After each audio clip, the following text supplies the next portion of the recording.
모닝체크 또 세 가지 사항 준비했는데 하나부터 보겠습니다. 일단 환율부터 좀 먼저 말씀을 좀 드리려고 좀 준비를 해왔습니다. 이게 최근 환율 최근 한 3개월 정도 추이인데요.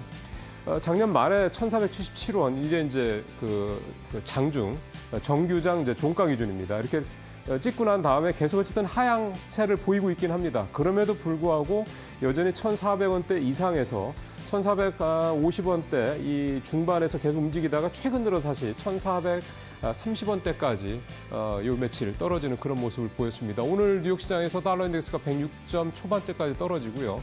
그다음에 또 국채 10년물이 오늘 뉴욕 시장에서도 0.6% 하락하면서 4.5%를 턱걸이를 했거든요. 4.5%대를. 만약에 이제 미국에서 앞서 좀 설명을 드린 대로 어떤 경기, 그러니까 소비 부진에 따른 관세 리스크가 커지면서 미국의 어떤 물가가 오르고 인플레가 상승하고 그렇게 돼서 미국의 소비가 좀 부진해지고 그렇게 돼서 경기가 둔화되고 이런 이제 악순환골이죠.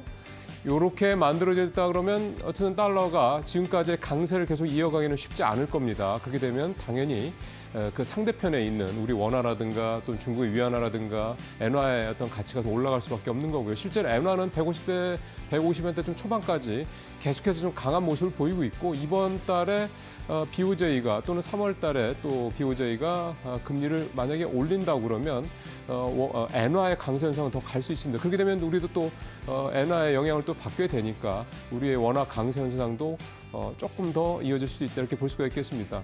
지금 시장에서 수급적으로 외국인만 들어오면이라는 우리가 표현들을 많이 하는데요.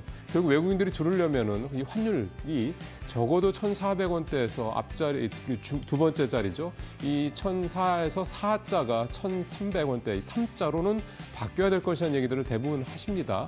그런 점을 감안할 때 어쨌든 원화 이런 강세 현상이 조금 더 이어져서 1,300원대 중후반까지 후반까지만 내려져도 외국인들의 수급에는 상당히 숨통이 트이는 계기가 될 수 있지 않겠냐 이런 기대감도 가져봅니다. 그래서 오늘 환율 얘기를 첫 번째 체크상으로 좀 밟고요. 자, 두 번째 가보겠습니다. 어제 조선주들 급락을 했습니다. 보시죠. 현대중공업 12% 가까이 떨어졌고요. 같은 HD 한국조선해양 9%, 삼성중공업도 7% 떨어졌고, 물론 이제 조선 기자재들은 뭐 두 자릿수 이상 떨어진 종목들 부지기수였고요.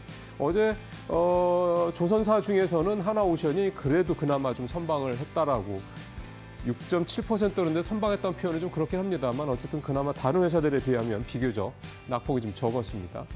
조선주 급락에 대한 이유는 앞서 이용훈 이사께서도 말씀하셨지만 몇 가지가 있는데 좀 종합을 해보면 그다음에 단기 과열에 대한 이 부담은 좀 사실 작년 말부터 계속 갖고 있는 부분이고요.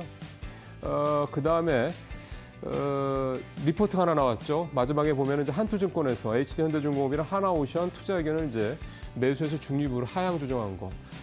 UBS에서도 똑같은 내용으로 하향 이 두 종목에 대해서 투자 의견을 중립으로 하향 조정을 하기도 했습니다. 결국 이제 부담스럽다라는 얘기가 되는 거고 여기에 이제 굳이 하나 덧붙이자면 공매도가 이제 3월 말에 이제 재개가 되는데 아무래도 공매도 같은 경우는 이제 많이 오른 그런 종목들에 대해서 이제 관심을 가질 거기 때문에 그러면 결국은 조선주 같은 게 되지 않겠냐 이런 내용들이 좀 섞여 있다고 봐야 될 것 같습니다.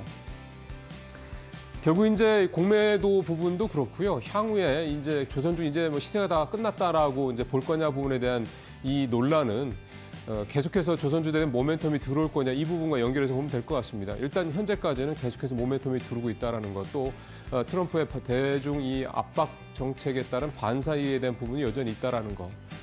또 글로벌 조선업계에서 한국과 중국 정도만 LNG선부터 뭐 컨테이너선 심지어는 이제 FLNG까지 만들 수 있다라는 거, 뭐 이런 부분들을 감안했을 때 어쨌든 이 향후에도 모멘텀은 계속해서 나올 수 있지 않겠냐 이런 기대감도 가져봅니다. 그러니까 어쨌든 조선주에 대한 부분들은 이제 조금 이제 신규로 매수하려고 그동안 마음먹었던 분들은 이제 기회가 올 수 있다 이렇게 또 생각해 볼 수도 있지 않겠냐 그렇게 보입니다. 마지막 체크 사항 보겠습니다.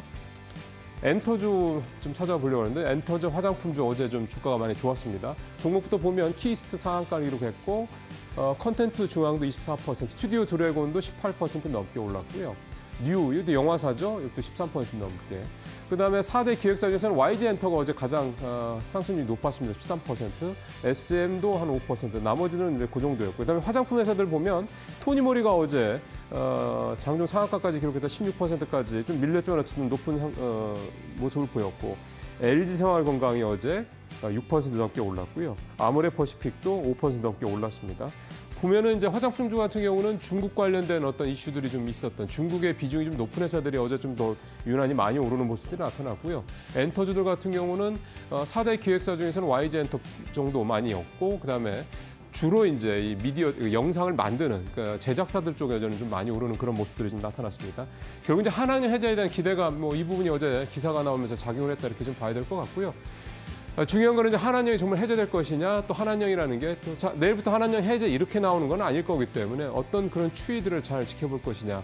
그리고 이제 결국 시진핑 주석이 실제로 이제 우리를 이제 올해 가을에 에이펙 정상회담에서 방문을 할 것이냐. 방문은 할 것 같기는 한데 그 시기는 아직 한 6개월 이상 남은 거기 때문에 그 사이에 과연 이 한한령 해제와 관련된 이 중국 관련 모멘텀이 어떻게 움직일 것이냐 이런 부분들을 사실은 좀 이제부터는 조금 더 면밀하게 꼼꼼하게 좀 챙겨봐야 될 때가 된 것 같습니다.